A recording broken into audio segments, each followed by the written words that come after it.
Bem, boa noite a todos e a todas. Tá fraco, hein? Tá fraco, mas é que é...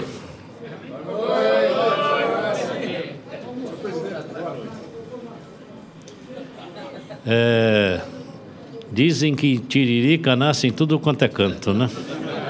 Aí eu ainda sou puxa. Tá certo a ver disso. Tem 2 lugares ali e um aqui ainda. Quem quiser, tiver de pé, quiser sentar aqui, tem. Pode ficar à vontade, tá bom? Tem 3 lugares aqui. Bem, e eu queria agradecer a todos vocês que estão aqui presentes. E, embora o Renzo tenha me dito que tem gente na outra sala, eu não acredito que tem. Ele veio aqui dizer que tem para dizer que ele fez um bom trabalho, que trouxe muita gente na palestra, entendeu? Mas eu não acredito que tenha gente na sala do lado de lá de jeito nenhum. Hã? Tem, mas eu não escuto barulho nenhum, não escuto ninguém. Eu estou escutando só aqui. Eu tive a sensação que o Renzo e o Licínio deram um grito juntos do lado de lá. Hein, Renzo? Você e o Licínio gritaram lá? O que houve? Brincadeira. Olha, boa noite a todos os colegas. E, em primeiro lugar, obrigado pela presença. E tanto do auditório A quanto do auditório B e todos aqueles que nos assistem pela TV Cresce. E quando a assessoria veio conversar a respeito da possibilidade de fazer uma palestra na última quarta nobre do ano, eu não tinha intenção. Falei, eu não vou fazer palestra, acho que é melhor nem ter, porque não vai ninguém nesse dia. Essa semana é muito vazia, né? Mas aí disseram, não, vão sim e tal. E eu tenho defendido algumas teses, principalmente ao longo deste ano que passou, de maneira muito incisiva, muito forte. E eu falei, puxa vida, eu vou aproveitar então a oportunidade para falar, até pelo alcance da TV Cresce, que tem tido uma audiência muito boa. Falei, vamos aproveitar e comentar esse assunto. E aí eu tenho essa surpresa agradável de ter os 2 auditórios aqui cheios, né, completos de colegas interessados no assunto. Aqui os nossos diretores, aqui presentes também, e conselheiros, os nossos delegados. E me entusiasma falar porque o nosso objetivo qual é? E qual sempre foi? O interesse público acima de tudo. E quando eu me dispus a fazer alguns comentários a respeito deste programa Minha Casa Minha Vida, é porque eu vejo que a situação, a cada dia que passa, ela se agrava. Por um lado, quem lê as notícias pela imprensa vê uma situação muito boa, mas, por outro lado, algumas questões que estão se agravando, e por mais que a gente escreva a respeito do assunto, notifique as autoridades, comente esses fatos, não se vê medidas objetivas no sentido de que possa minorar esses problemas e acentuar as questões que são boas e positivas para a população brasileira, para a sociedade como um todo. E aqui eu quero dizer para vocês que, no meu ponto de vista, este programa Minha Casa Minha Vida, ele é um programa extremamente bom, saudável, necessário. Eu acredito que tenha sido a iniciativa mais séria e objetiva do Estado brasileiro em resolver o problema de habitação das pessoas mais carentes, das pessoas mais humildes, e tem possibilidade de resolver através desse programa. É objetivo isso, e o programa pegou de tal forma que hoje é impossível qualquer que seja o governante querer extinguir este programa de sua política, porque já não é mais um programa de governo. Ele já passou de um governo para outro, a população assimilou muito bem a ideia, os empresários principalmente, e aí ele passa a ser um programa de Estado. Independente de qual seja o governo, não dá mais para retroagir até que o problema habitacional seja resolvido. porque está comprovado que, através desse método, nós temos resolvido 2 problemas sérios. Em primeiro lugar, aquecimento na economia, geração de emprego, renda, movimentação da indústria como um todo, porque a área da construção tem este perfil de aquecer a economia como um todo. E, por outro lado, resolver o problema das famílias carentes, daqueles que necessitam de moradias. E aí, eu estou falando isto porque eu vou tecer algumas críticas, mas eu quero que todos entendam que não são críticas contra o programa, mas sim a forma com que ele está sendo feito e de alguns pontos que acredito que precisam ser revistos. Porque tudo na vida é assim. Qualquer projeto que se elabore e coloque para desenvolver, depois de um determinado tempo, tem que parar, analisar o que foi positivo, o que foi negativo e fazer um realinhamento até para atualizar o programa às necessidades reais, à própria legislação e, principalmente, acima de tudo, aos usos e costumes da população que é beneficiária final. Não adianta o Estado querer impor uma situação se a população não aceita. Há um tempo atrás, eu estava em Brasília, no hotel, e debruçado lá na janela, né, meio caipirão, vendo aquela coisa bonita que é Brasília à noite, e olhando assim os jardins entre aqueles eixos de avenidas, né, o eixo monumental e Asa Norte e Asa Sul, bem ali no cruzamento.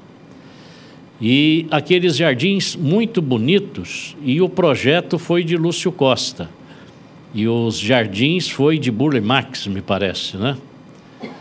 E é interessante, eles projetaram aquilo com tanto cuidado, com tanto carinho, são pessoas que tinham cultura acadêmica comprovada para poder desenvolver aquilo tudo, só que no meio do gramado tinha uma série de caminhos transversais que não respeitavam aqueles originais de cimento que foram feitos dentro do projeto.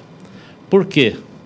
Não adianta o projetista, o arquiteto, o artista ir lá e desenhar a passagem.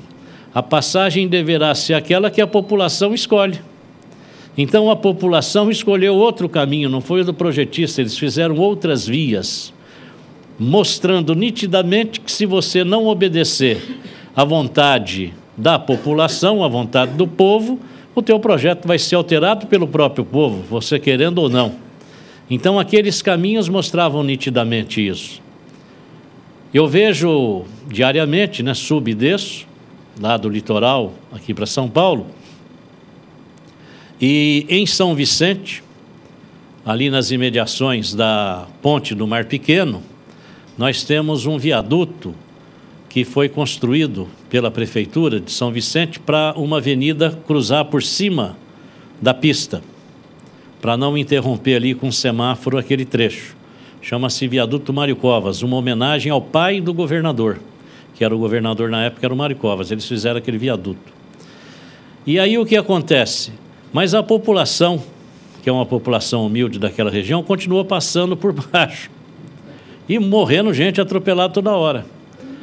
Aí vai a Ecovias e constrói um muro de concreto, dividindo as duas pistas. O muro tinha mais ou menos 1,5 metro.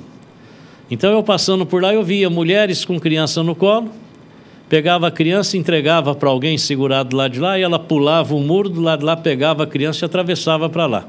O pessoal vinha de bicicleta, parava ali, pulava, né, punha a bicicleta de lá, depois pulava e pegava a bicicleta e seguia por lá, e não passava pelo viaduto nem pela passarela. Aí a Ecovias foi e construiu um outro muro em cima daquele, de concreto, mas muito alto, deve ter uns 2,20 metros mais ou menos de altura. Aí sabe o que aconteceu? Os jovens, né, que têm mais força, eles arrumaram uns pedacinhos de ferro de construção e nos buracos que ficou daquelas formas para se fazer, eles enfiavam o ferrinho ali, faziam uma escada, subia e pulava. Agora tamparam os buracos. Então aqueles mais jovens pulam, seguram lá em cima com uma força danada e pula do lado de lá. Outro dia, quase que caiu um na frente do nosso carro, porque ele pulou desajeitado e quase caiu na frente do nosso carro. Então, você está mostrando que não adianta aquilo lá, a população não aceitou o viaduto, não aceitou a passarela, e não adianta chamar a população de ignorante, que não atende. O que adianta é fazer alguma coisa que dê certo para eles atravessarem por baixo, em linha reta, sem ter que subir, sem ter que andar em passarela. Alguma coisa o Estado vai ter que fazer para parar de morrer gente, porque eles preferem morrer do que atravessar pela passarela, já está dito, né? E os atropelamentos continuam acontecendo. Então, eu digo isso tudo para justificar o que eu vou falar. E eu já estou demorando muito, passou 8 minutos já das 6h30, e eu não quero tomar tempo de vocês. Mas o programa Minha Casa Minha Vida, quando ele foi idealizado, dizem que foi uma ideia do presidente Lula. Se foi, meus parabéns, mas eu não acredito que tenha sido, apesar de admirar o trabalho que o presidente Lula fez no governo, e a nossa categoria deve muito a ele, porque esse aquecimento do mercado imobiliário, se ele não é um estadista corajoso, ele não ia fazer esse programa de financiamento, baixar juro, aumentar prazo, obrigar financiamento para pessoas idosas. Isso tudo é fruto do governo dele, nós temos que respeitar. Mas, para mim, o programa Minha Casa Minha Vida, ele foi um projeto idealizado pelos construtores e incorporadores, que em setembro de 2008, com a crise financeira internacional, eles ficaram sem financiamento dos bancos privados brasileiros. E a falta de financiamento obrigava que esses empresários tivessem que recorrer ao BNDES para poder manter as suas empresas funcionando, porque ninguém tinha dinheiro para poder fazer por conta própria, né, tanta construção. E lá no BNDES também pedir dinheiro pura e simplesmente não ia adiantar nada, porque vocês devem estar lembrados que inúmeras empresas imobiliárias abriram seus capitais em 2007, em 2008 já tinha muita gente quebrada, tinha muita empresa que os papéis já não valiam nada, e as empresas não estavam bem vistas pela sociedade por conta dos prejuízos que essas empresas da área de imobiliária estavam trazendo ao mercado de capitais. Então o crédito não estava fácil para eles. Aí o que fizeram? Bolaram esse programa, levaram para o presidente, isto eu imagino que tenha acontecido. E o presidente, que não é bobo nem nada, falou, puxa vida, eu recupero a economia e ainda tem aqui o mote de ser um programa social. Então, num primeiro momento, o grande problema do programa Minha Casa Minha Vida é que ele veio para resolver um problema de economia e não de moradia. Então, esse é o primeiro grande pecado. A origem dele não foi honesta. Pelo menos a forma com que foi divulgada não foi honesta. Porque se tivesse sido usada a honestidade naquele momento, nós temos que recuperar a economia através desse programa e com isso vamos ajudar muita gente pobre, para mim ele teria nascido de maneira muito mais simpática do que essa de falar, olha, o programa é para resolver o problema de moradia. E quem trabalha, quem milita nesse meio político, sabe e conhece e viu nitidamente que não era, que era para poder resolver problemas de economia, problemas de empresas da área de construção. E esta falta de sinceridade, para mim, é o primeiro grande pecado. Num segundo momento, que o programa começa a ser desenvolvido, e que foi muito interessante, porque isso em 2009, quando ele foi anunciado, me parece que no mês de abril, os plantões de imóveis aqui em São Paulo, nas grandes capitais, estavam jogados às moscas, porque a população tinha perdido a confiança em assumir responsabilidade com financiamento de longo prazo. Porque a notícia era, se a bolha imobiliária estourou nos Estados Unidos e as pessoas perderam o que deram nos imóveis e perderam os imóveis, imagina aqui no Brasil, esta foi a interpretação. E a imprensa atacou muito fortemente, principalmente no quesito da bolha imobiliária. E quando o presidente Lula divulga o programa Minha Casa Minha Vida, isto foi lá no Palácio do Itamaraty, eu fui convidado para participar da solenidade.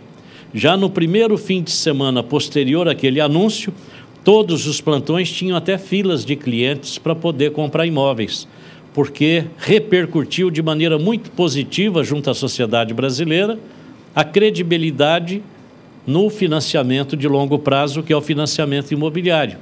E aí as coisas começaram a melhorar. Só que o pessoal da área da construção, pouco tempo depois de lançado o programa, começaram a questionar os valores que foram liberados. Achavam que era baixo o valor. Me parece que era 80 mil para algumas regiões, 130 para outras regiões.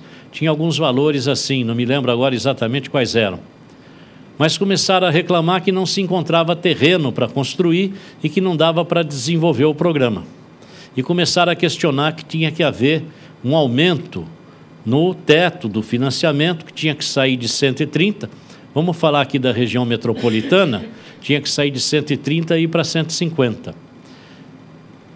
Eu escrevi alguns artigos, dei algumas entrevistas e fiz alguns ofícios, sugerindo que esta ideia não fosse acatada, porque o aumento do teto do financiamento para Minha Casa Minha Vida ia gerar uma inflação no mercado imobiliário, principalmente no mercado de usados, muito grande. Então, se a pessoa pagou 130, vai 150, ora, ele já está na cabeça de quem comprou por 130, é que agora o dele vale 150, imediatamente. Não tem conversa. E só que não adiantou. O governo foi e aumentou para 170, de 130 foi para 170. O programa tinha 1 ano e 9 meses. Nesse 1 ano e 9 meses, o que é que nesse país teve um reajuste nesse valor com a economia estável como é a nossa? Sair de 130 e ir para 170. É um verdadeiro absurdo. E trouxe prejuízos grandes para o mercado de usados, e nós estamos com o mercado de lá para cá muito travado. A gente não consegue desenvolver porque criou-se uma ideia falsa de valorização que o proprietário pensa que vale e não vale.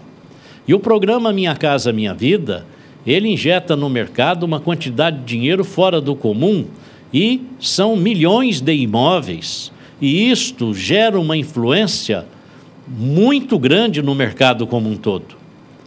E nós começamos a analisar de que forma nós poderíamos brecar esse aumento de preço nos imóveis do Minha Casa Minha Vida, de que forma isso pode ser estancado, a fim de que o mercado possa ficar mais estável e o maior número de pessoas ter acesso à casa própria.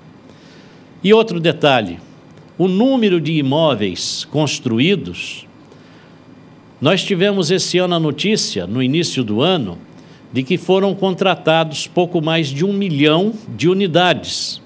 Mas só agora, em 2011, é que chegou naquele número que o governo anterior tinha projetado para a primeira fase do programa. Vejam vocês, demorou 2 anos para haver a contratação de 1 milhão de unidades.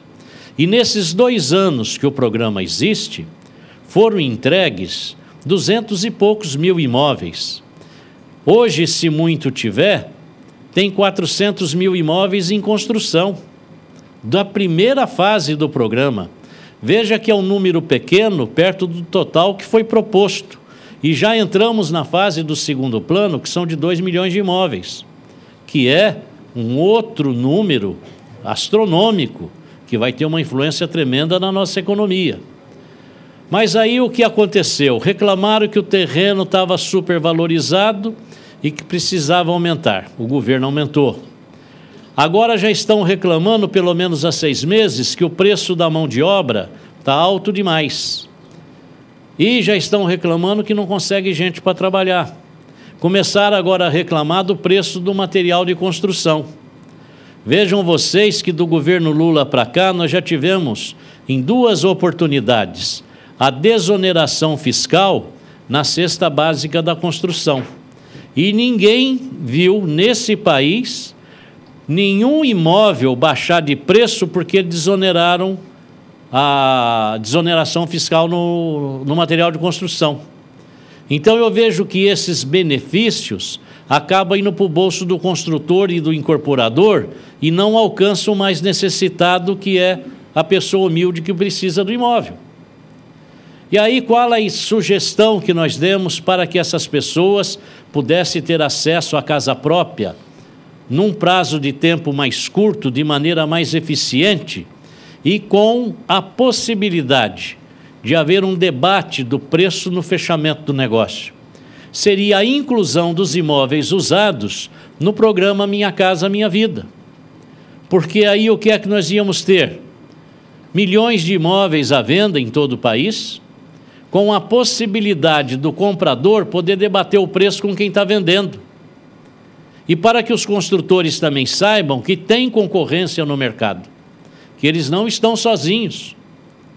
E um detalhe importante: se não tem terreno, não tem mão de obra e o material está caro, quando é que vai sair os imóveis para que essas pessoas possam ocupá-los? Quando é que essas pessoas vão poder sair das encostas, dos morros, que nós assistimos agora, há uma semana atrás, o problema das chuvas invadindo áreas de manancial e provocando deslizamento nas encostas de morro e de favelas? Quantas casas nós vimos há uma semana atrás que foram destruídas pelas chuvas e as famílias morando em área de risco? Por que é que não se libera o imóvel usado para que essas famílias possam imediatamente desocupar esses imóveis de área de risco, para que elas possam passar a época da chuva desse verão, que se inicia, já em algum lugar seguro? Mas nós fizemos o requerimento, e eu fiz por e-mail, não recebi nenhuma resposta. Aí eu fui até o gabinete da Presidência da República, pessoalmente, protocolei no gabinete da Presidência, na Casa Civil, no Ministério do Trabalho, Ministério do Planejamento e Ministério das Cidades. Aí eu protocolei e começou a vir as respostas de que tudo isso foi encaminhado para o Ministério das Cidades.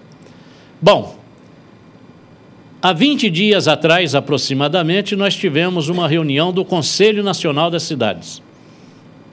Como tudo isso foi encaminhado para o Ministério das Cidades, e nós íamos ter um dia inteirinho de reuniões na Câmara Técnica da Habitação, cuja secretária nacional da Habitação é a Inês Magalhães, que já foi secretária do prefeito lá em São Vicente, aqui no litoral de São Paulo. E eu esperava que naquela reunião fosse tocar no assunto, porque, afinal de contas, foi ofício da Presidência da República, do Ministério do Planejamento, do Ministério do Trabalho, da Casa Civil, para o Ministério das Cidades analisar esse assunto. Pois acreditem, as senhoras e os senhores, não houve sequer um comentário a respeito da sugestão que nós havíamos apresentado.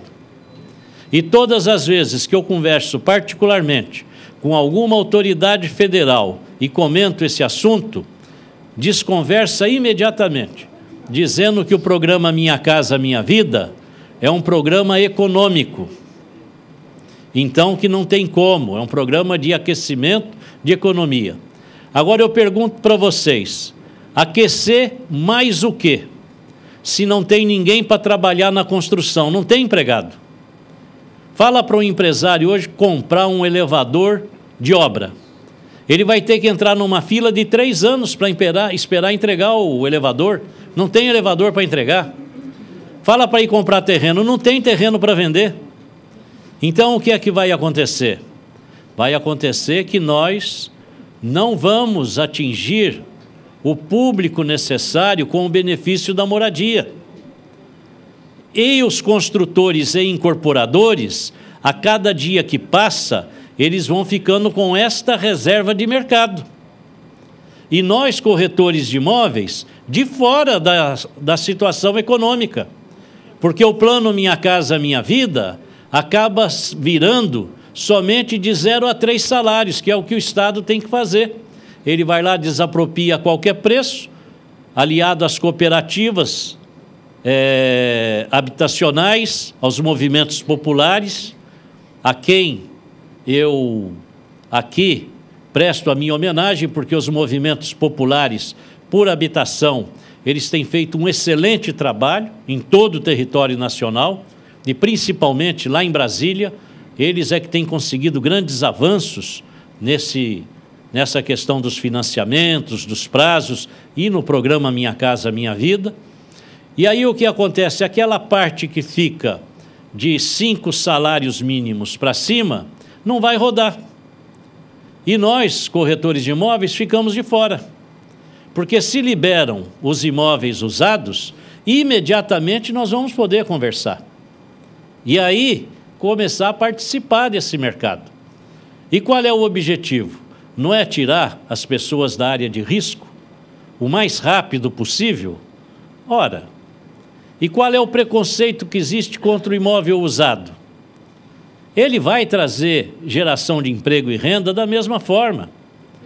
Nós fizemos aqui no Cresce uma reunião, pouca gente sabe, mas o Ruberval, ele milita lá com a administração do PAR e tem muito contato com entidades populares.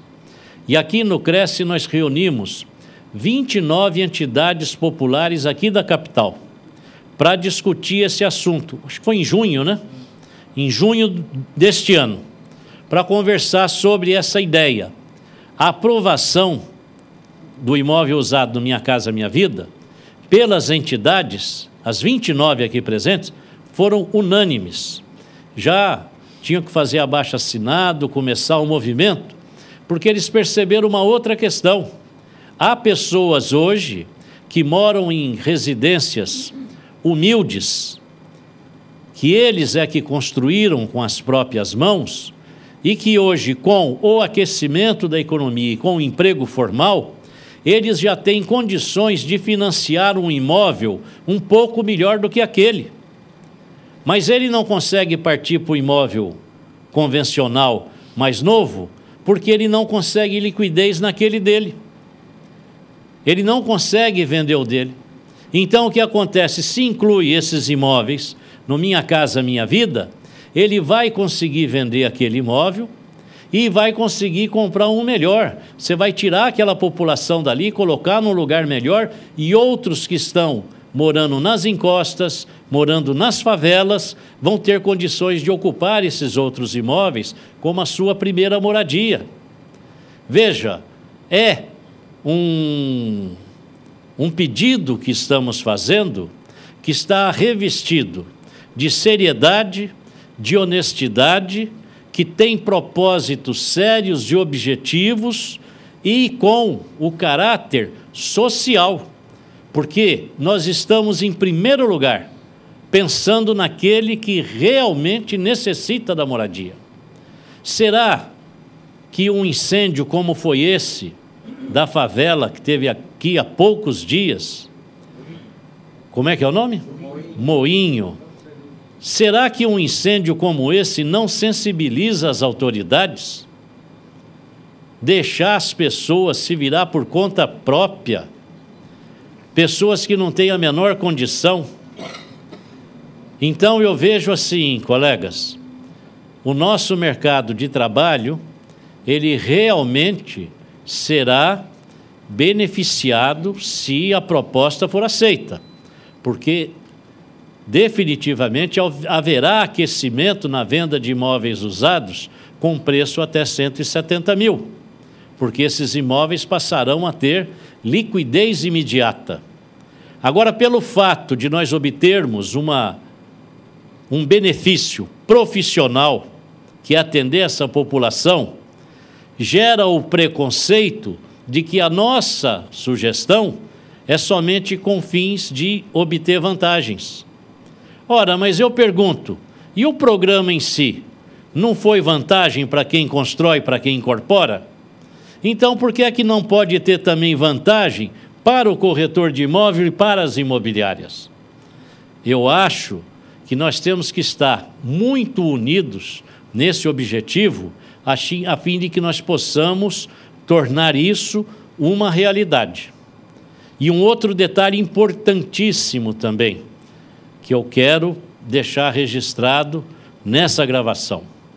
Num determinado momento, começaram a haver falcatruas no programa Minha Casa Minha Vida. E aí, noticiário da televisão começou a dizer que corretores de imóveis estavam cometendo irregularidades cobrando por fora. E eu fiquei indignado com essa notícia, porque eu sei que o corretor, ele apenas vai pedir o preço que o proprietário está pedindo e fazer a transação.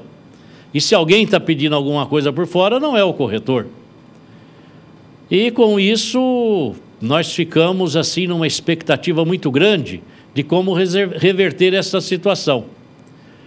Mas, nesses dias, logo após essa reportagem, a secretária nacional da Habitação, a Inês Magalhães, convocou o presidente do Conselho Federal, João Teodoro, para ir lá na Secretaria da Habitação para uma reunião, para cuidar do assunto, ou melhor, para fazer uma reunião e não disse que assunto era. Aí o João não podia ir, como eu sou vice-presidente do COFES, ele pediu para que eu fosse, que eu estou mais intimamente ligado ao programa Minha Casa Minha Vida. Mas, infelizmente, eu tinha compromissos que era impossível estar lá. Aí eu pedi para o Ruberval representar o COFES lá. O Ruberval aceitou, como é uma pessoa que entende de moradia popular e dessas questões, eu falei, ele cuida lá da reunião. E ele cuidou muito bem. E ele fez uma ata, sim, de uma lauda apenas, para que eu pudesse entender o que foi discutido. E a reunião era para quê? Para saber como coibir os corretores de cobrar por fora. Olha só. Aí quase que me sai o tampo da cabeça, né? Porque, ora, nós conhecemos, nós vivemos nesse meio, sabemos o que está acontecendo. Eu peguei essa ata que o Roberval fez e comecei a carregar diariamente no bolso do meu paletó. Falei, deixa ela dobradinha aqui que numa oportunidade qualquer isso daqui vai servir. Um belo dia, eu estou lá no aeroporto de Brasília, aguardando um embarque para vir para São Paulo. Aí sentou do meu lado uma pessoa e falou, e aí, Viana, como é que tá? É o Jorge Hereda, o que é hoje presidente da Caixa. Naquela época ele era vice-presidente. A presidente era a Maria Fernanda. Aí, como é que está? Eu falei, olha, Hereda, foi bom te encontrar, as coisas não estão boas, não. Porque teve uma reunião, aí eu contei da reunião, tinha 3 advogados da Caixa, e mais a Inês Magalhães e o Ruberval, foi lá representando, e estão achando que é o corretor. E como ninguém está fiscalizando isso, aí eu dei a ata para ele, enfiei a mão no bolso e falei, dá uma lida nessa ata. Ele leu a ata e falou, puxa, mas que absurdo, como resolver isso? Eu falei, olha, eu tenho a solução. Se você quiser, podemos fazer um convênio entre a Caixa Econômica Federal e o Conselho Federal dos Corretores de Imóveis. E aí você vai ganhar agentes de fiscalização em todo o território nacional, porque cada um dos CRESs vai fiscalizar todos os programas Minha Casa Minha Vida. Aí ele falou, olha, negócio fechado, vocês topam? Eu falei, pô, estou te falando, pode fazer o convênio que nós aceitamos. Aí ele falou, não, o convênio quem vai fazer é você, faz e manda. E aí nós vamos resolver. Ele pegou o telefone celular, ligou para um assessor dele à época, que era o Dr. Teotônio, que inclusive hoje está aí na revista da BCIP, dando uma entrevista muito grande. E hoje o Dr. Teotônio é o diretor de habitação na Caixa Econômica Federal e fica numa sala ao lado da sala do presidente, lá em Brasília, já tive algumas reuniões lá com ele. Aí eu conversei com o Dr. Teotônio por telefone, chegando aqui em São Paulo, expliquei para o nosso assessor jurídico, o Dr. Paulo Scherer, ele elaborou uma minuta, passamos a apreciação do Conselho Federal, foi para a Caixa Econômica uma semana depois. Aí o Jorge Hereda já era presidente, porque saiu a Maria Fernanda, entrou o Jorge Hereda. Uma semana depois nós assinamos o convênio. E aí nós adquirimos o direito de poder notificar para receber os contratos, as tabelas, né, os recibos que as pessoas estavam pagando. Então, imediatamente, nós iniciamos uma fiscalização. O doutor Teotônio liberou uma listagem separada por estado de todos os empreendimentos Minha Casa Minha Vida, que são pouco mais de 4.000 em todo o Brasil, é um relatório enorme. E aqui no estado de São Paulo, imediatamente nós começamos a pegar todos os anúncios que tinham o selo Minha Casa Minha Vida, para fazer a fiscalização do Minha Casa Minha Vida. E aí nós encontramos inúmeros empreendimentos que não faziam parte do Minha Casa Minha Vida e estava sendo anunciado como tal, só para cooptar o cliente. Quando o cliente chega lá, não era, mas já aí a Inês é morta. A pessoa comprava pensando que era e não era. Pensava que estava naquelas taxas de juros e não estava. Pensava que tinha isenção de cartório e não tinha. Pensava que estava isento de seguro e não estava pagando seguro. Então, aí nós já pegamos e eliminamos uma série de propagandas enganosas. Já notificamos e as empresas começaram a perceber que tinha alguém fiscalizando. E isso trouxe uma nova dinâmica para o Minha Casa Minha Vida, quando eles descobriram, porque aí foram lá na Caixa. A representação nacional da área da construção e da incorporação foram lá na Caixa, puxa vida, mas esses caras aí estão fiscalizando e estão dizendo que está autorizado por vocês? Aí lá na Caixa falou, claro, está autorizado, tem um convênio, então com autoridade para poder fiscalizar. E isso foi muito bom, porque hoje ele sabe que tem gente de olho, com autoridade para poder tomar as providências. E algumas das suspeitas se confirmaram através de alguns processos aqui analisados de cobrança por fora. E cobranças ridículas, de R$2.000, parcelado em 10 pagamentos de R$200, e o recibo dessas grandes empresas de atuação nacional era apenas um papel, sim, de papelaria, assinado sem a identificação de quem está recebendo. Vê só que absurdo. Só que, em um dos casos, por exemplo, nós conseguimos, através do gerente da Caixa, o endereço de todos os compradores de um determinado empreendimento. E lá todos eles pagaram. E todos tinham o mesmo recibozinho, com a mesma assinaturazinha. Quer dizer, encaminhamos e temos encaminhado tudo isso para o Ministério do Planejamento, para a Caixa Econômica Federal, para o Ministério da Cidade, a Secretária Nacional de Habitação, e o Ministério Público Federal.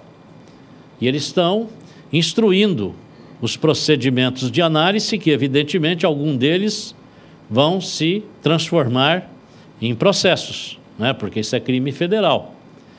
E até agora, nós não encontramos nenhum corretor envolvido numa falcatrua dessa. Nenhum corretor. Então, hoje, nós podemos dizer com certeza, lá e com firmeza, na Caixa e na Secretaria Nacional de Habitação, que não é corretor que frauda. E se tiver, mostra que a gente vai autuar. E aí não houve até agora nenhuma acusação mais, nem pela imprensa. Aquela coisa que aparecia na televisão, o empresário falando, olha, é que a gente está lá no escritório, o pessoal está lá na área de venda, o corretor acaba falando por livre iniciativa para poder vender. Mas não tem como a gente controlar.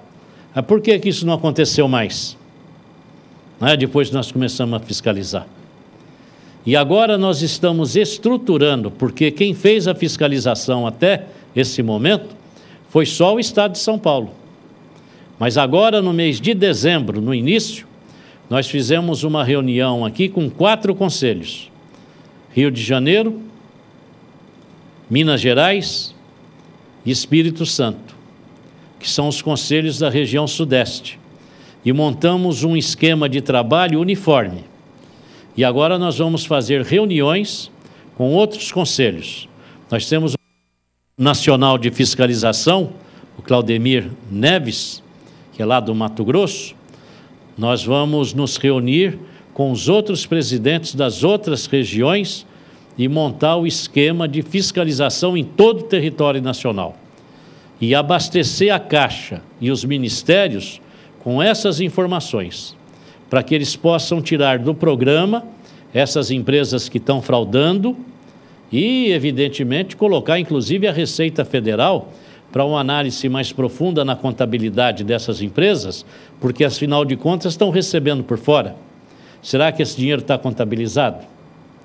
Mas, com tudo isso acontecendo, ainda assim eu fui chamado em Brasília, no mês de setembro desse ano, lá no gabinete do Dr. Teotônio, que é o diretor nacional de habitação, e ele preocupadíssimo com o que fazer, porque os corretores de imóveis, olha só, os corretores de imóveis estavam cobrando a comissão por fora do preço do imóvel. Mas como os corretores cobram? A notícia que chegou aqui. O Ministério Público está denunciando. O que a Caixa vai fazer? Falei, bom, em primeiro lugar, não tem o que a Caixa fazer. O Ministério Público não tem o que acusar a Caixa, porque a Caixa não é gestora de mercado, ela coloca o dinheiro para os empreendimentos. Agora, quem tem que fiscalizar é a sociedade, é o CRECE, o Conselho Regional de Corretores de cada estado, o PROCON e o próprio Ministério Público. Aí eu disse para ele, falei, olha, está existindo um critério no mercado que, a meu ver, parece mais uma tentativa ou uma real atitude de sonegação de tributos, que é aquela história, vendeu o imóvel, aí o cliente tem que dar meia dúzia de cheques. É o cheque do proprietário, o cheque lá do cartório, o cheque da imobiliária, o cheque do corretor, o cheque daquela imoralidade lá que é o SAT, e aí vai dando um montão de cheque, que não compõe o preço total do imóvel, que não vai entrar na tributação. Isso é o que eu suspeito que aconteça, por tudo que tem chegado aqui ao CRECE, de denúncias, de reclamações, de notícias de inquéritos, tudo mais. E agora o corretor cobrar a remuneração de quem compra, ele pode cobrar, a legislação brasileira permite, desde que esteja contratado por escrito anteriormente. Então, se eu contratei com o comprador que eu vou conseguir um imóvel em tais condições e ele se compromete a me remunerar por conseguir este imóvel para ele, não há crime nenhum. Agora, deixar a pessoa entrar no plantão, está lá o preço do imóvel, digamos o Minha Casa Minha Vida, R$170 mil é o preço. A pessoa vai e assina tudo. Aí diz para ele, olha, além dos 170, você tem que pagar a comissão do corretor, da imobiliária e o SAT.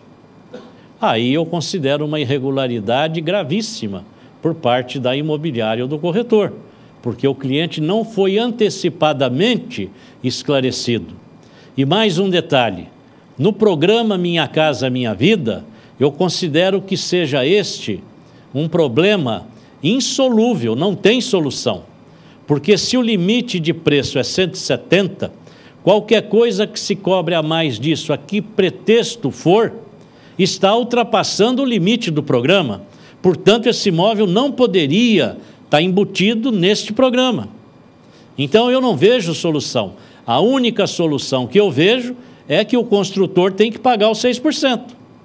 Agora, eles disseram lá na Caixa que não dá para eles pagar, porque dá prejuízo para eles se fizerem isso. Ora, eles nunca abriram uma planilha de custo para a gente analisar de que forma estão distribuídos os custos. Hoje, eu fiz, e isso que eu vou falar agora, eu peço a todos que estão me ouvindo, que amanhã, somente amanhã, nós vamos ter uma visão mais clara, porque agora à noite, antes de subir para cá, eu estava lendo a notícia das cotas de reserva dos imóveis no programa Minha Casa Minha Vida 2 para pessoas idosos e para deficientes, 3% para cada um. E ali eu percebi que existe uma atualização de valores no programa. Parece que de 4,8%, me parece, alguma coisa assim, no preço do metro quadrado. Aí eu comecei a falar, puxa vida, eu fiz uma conta assim, mas daquelas muito básicas, né? Não dá para ter cálculo pelo que eu vou falar. Mas mostrou um preço de metro quadrado de quase R$2.000. Agora, amanhã, nós vamos ter o valor correto, porque eu já pedi para a assessoria verificar os limites em cada uma das regiões, verificar o tamanho, né, o metro... esses 4,8% foi de aumento na metragem quadrada dos imóveis, que passaram de, parece que de 39 metros para 42 metros, alguma coisa assim. Então, agora eu vou fazer a conta do preço do metro quadrado, e se esse preço de metro quadrado do Minha Casa Minha Vida for qualquer coisa acima de R$ 1.500, realmente vai ser um absurdo. Aí não procede. Aí não procede. Porque quem trabalha com construção básica, como é o caso do programa Minha Casa Minha Vida, sabe que isso é muito dinheiro. É dinheiro para fazer, para valer. Agora pode não ser dinheiro para fazer como estão fazendo, usando equipamentos caríssimos, metodologia construtivas caríssimas apenas para dar produção. Porque o negócio é produzir e pegar o dinheiro, produzir e pegar o dinheiro, e depois deixa o problema lá com a comunidade. Como inúmeros projetos foram entregues, onde a população não tem escola, não tem atendimento médico, não tem comércio, não tem condução, não tem rua pavimentada, quer dizer, criando guetos de pobreza que daqui a pouco tempo vai ser qualquer coisa igual às favelas existentes. Nós temos aí inúmeros casos para mostrar de conjuntos habitacionais que favelizaram com o decorrer do tempo pela má qualidade da construção e a impossibilidade das pessoas arrumar emprego formal, dado a distância que colocam essas pessoas e as condições que colocam-nas para viver. Então, isso tudo somado gera um imbróglio fora do comum e nós não podemos deixar acontecer. Eu acredito que cabe a nós, que compõem esta sociedade, cobrar das autoridades uma posição. E com este aviso lá do doutor Teotônio, de que corretor estava cobrando por fora, nós começamos então a fazer uma fiscalização muito mais forte nas tabelas e vendo estas práticas de mercado como as coisas estavam.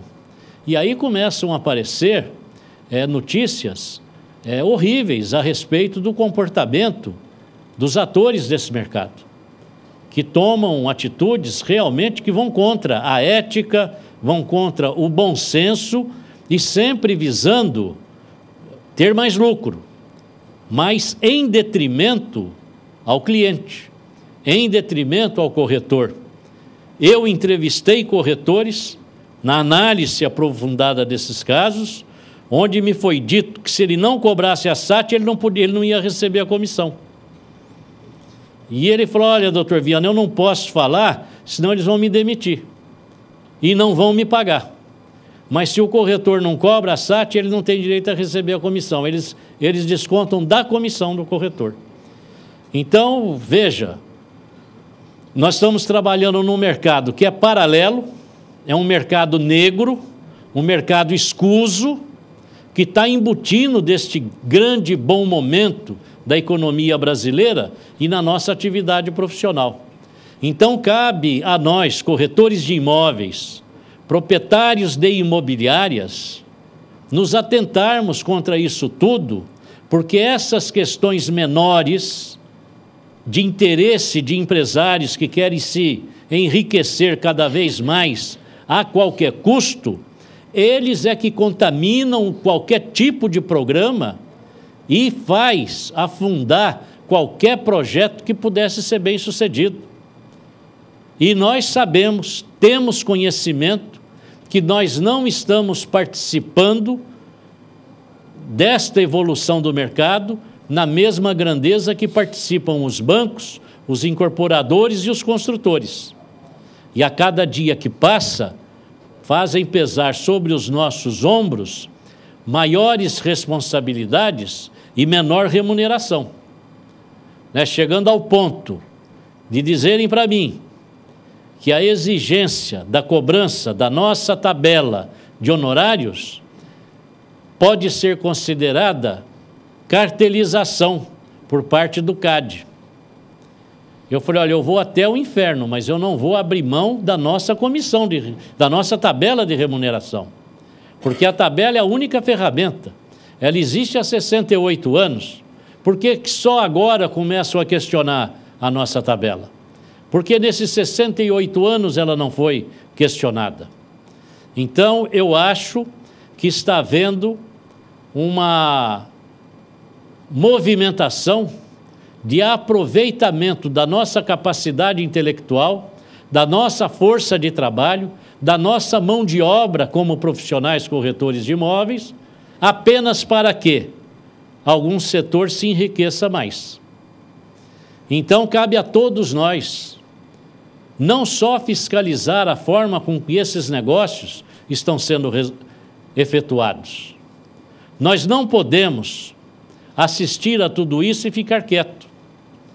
Eu acho até que o corretor que se submete a essas determinações que lhe são impostas, na sua atitude dentro da atividade, eu até admito que ele receba aquilo e faça, mas eu não admito que ele não denuncie. Não precisa ficar sem ganhar dinheiro, não precisa ficar desempregado, mas ele tem que comunicar, porque se não comunicar, aí ele passa a ser conivente. Não adianta vir falar para mim que se não cobrasse a SAT, ia descontar da comissão. Não adianta. O que não pode é fazer isso. Nós não podemos ser cúmplice, porque se ele aceita e denuncia, ele é vítima. Agora, se ele aceita e não denuncia, ele é conivente. Então, ele está participando do golpe em cima do cliente. E a imagem que está indo para a lata do lixo não é do construtor e nem do incorporador, é a nossa. Aí é que está. A sociedade vai dizer, é o corretor. Quando nós fizemos a pesquisa de opinião pública na Datafolha, que agora a partir de janeiro nós vamos começar a divulgar em palestras em todo o estado de São Paulo, nós estávamos lá na Datafolha assistindo a pesquisa, aquela qualitativa. As pessoas que estavam lá conversando lá fora sabiam que estavam sendo observadas.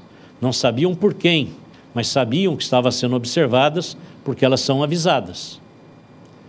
E lá dentro daquela sala estavam eu, Roberval, né? Gilberto, né? Só nós três? Não, o Uricínio não estava? No dia que foi o Jaime, teve dia que foi o Uricínio. Ah, o Jaime, né? O Jaime. O completo foi nós dois. Então, veja, nós estávamos assistindo e foi analisado um grupo de pessoas que fizeram negócios e foram bem-sucedidos. Nós separamos.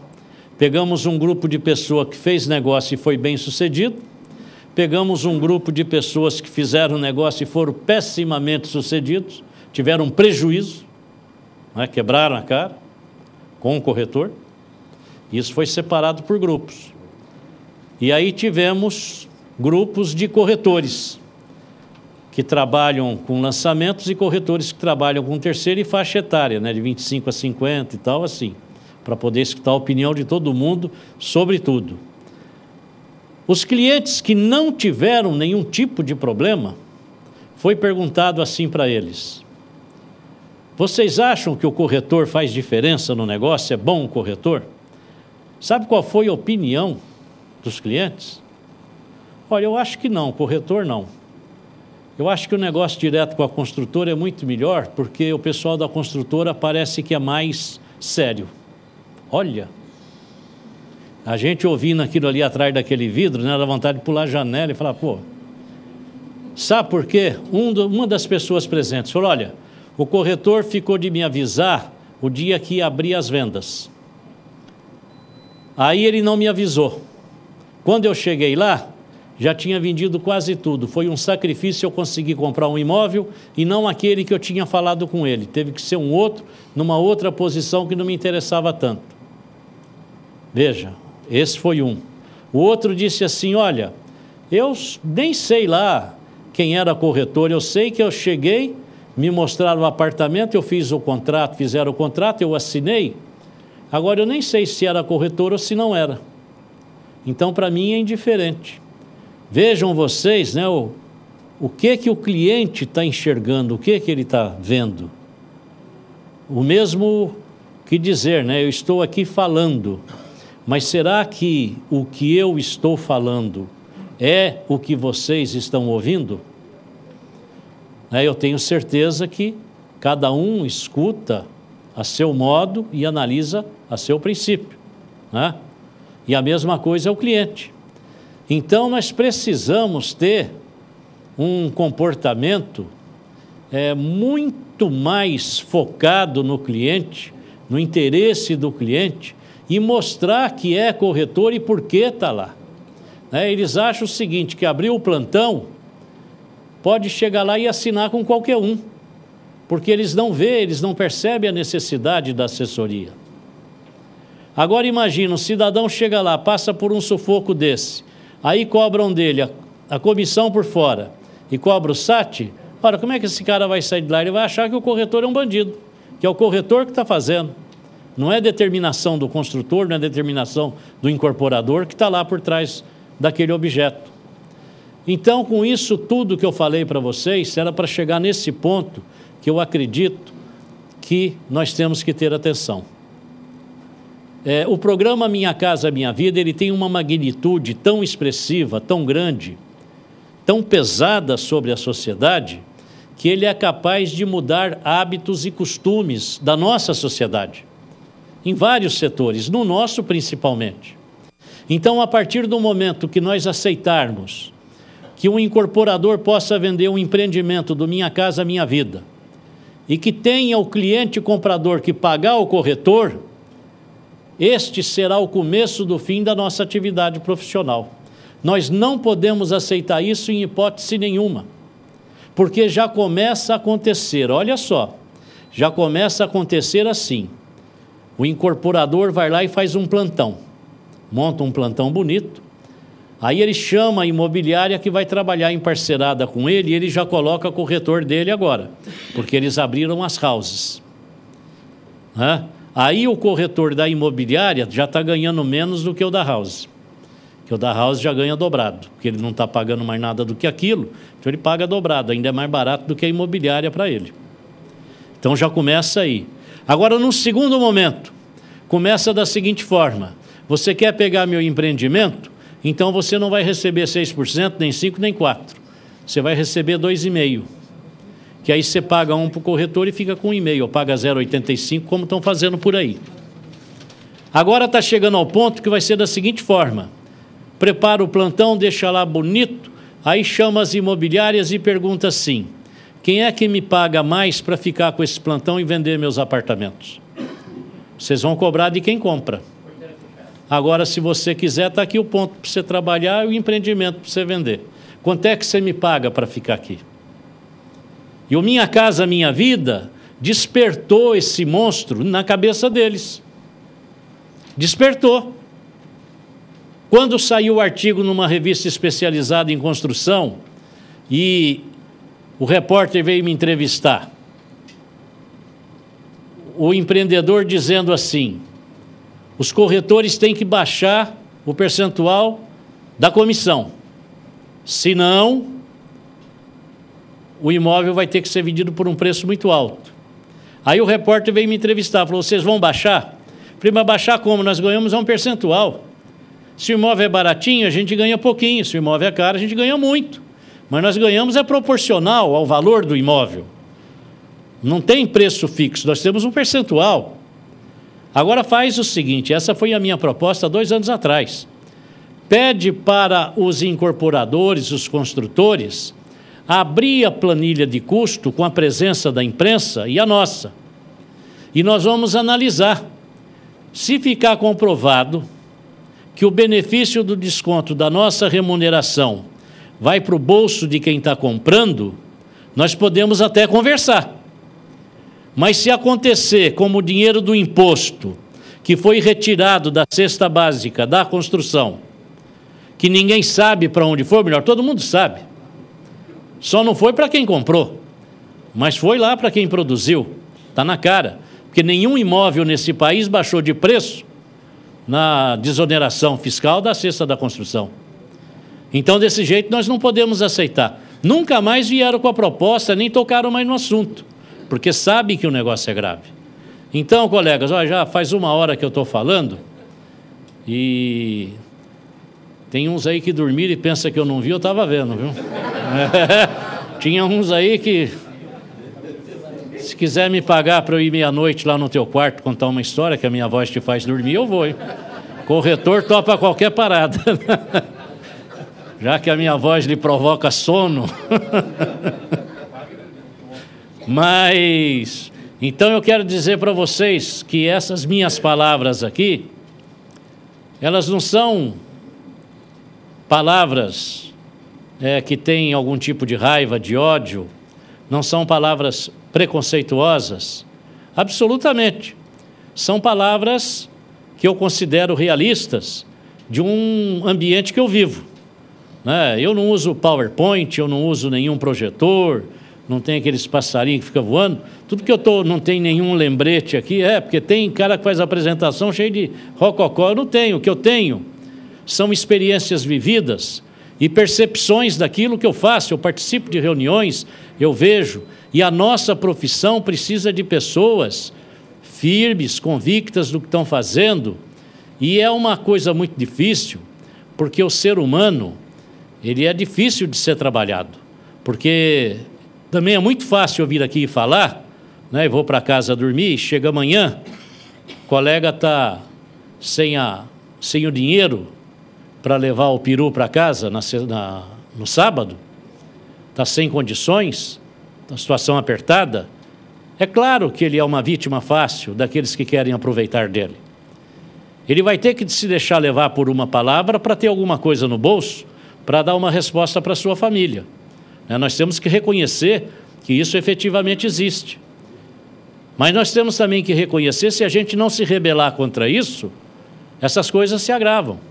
Nós temos que nos indignar quando alguém vier fazer propostas que traga aviltamento à nossa remuneração. Nós temos que ser mais firmes e perceber também, porque a imprensa, eu sou jornalista profissional e exerci atividade por muitos anos, e digo para vocês o seguinte: a imprensa, quando noticia, ela noticia com a maior das boas intenções, mas não há ninguém dentro da imprensa infiltrado dentro dessas questões para fazer uma análise mais aprofundada e levar uma visão mais clara para a população. E o que é vendido para a população é uma situação irreal, não é a realidade dos fatos. Então nós temos que, cada um de nós, dentro do nosso ambiente de trabalho, prestar atenção no que está acontecendo. Eu respeito e admiro o governador Alckmin, respeito e admiro, e digo para vocês que em todas as vezes que pedi para ser atendido, me atendeu com respeito, com tempo à vontade para conversar, não ficou apressado, sempre com muita gentileza. O secretário da Habitação do Estado, também uma pessoa a quem respeito bastante, considero que está fazendo um bom trabalho, mas considero um equívoco imperdoável o governador Alckmin acrescentar R$20 mil do governo do Estado no programa Minha Casa Minha Vida para os projetos realizados aqui no Estado de São Paulo. Porque isto é uma medida também inflacionária, traz aumento de preço, valorização falsa nos imóveis, traz expectativa de especulação, e nós sabemos muito bem que vai aumentar R$20 mil, e para quem vai esse dinheiro? Aumenta 20 mil, dá mais 20 mil naquela casinha. Para quem vai esse dinheiro? Não vai para a pessoa pobre, não vem para a nossa mão. Vai para quem? Para quem está construindo, para quem está incorporando. Então eu acho também que o administrador fica cercado de pessoas que levam informações que não são corretas. E quando chega uma informação como a nossa, aí dizem que é corporativismo, para que os corretores possam ganhar mais dinheiro. E isso é fácil, né? Porque destrói o argumento na hora. Mas nós sabemos que a realidade não é essa. Tá bom, colegas? Olha, eu espero que 2012 seja melhor do que 2011, porque, por melhor que ele tenha sido, ele não foi bom para um grande número de colegas. Eu sei disso, eu reconheço, porque eu vejo estatísticas, recebo e-mails, atendo muitas pessoas e sei que para uma grande parte o ano não foi bom, apesar de ter tido uma evolução tremenda no mercado imobiliário. E aí nós temos que estar unidos no sentido de fazer valer as prerrogativas dos corretores de imóveis e fazer com que a população entenda melhor o nosso papel, tá bom? Eu agradeço a atenção de vocês e... O que tem?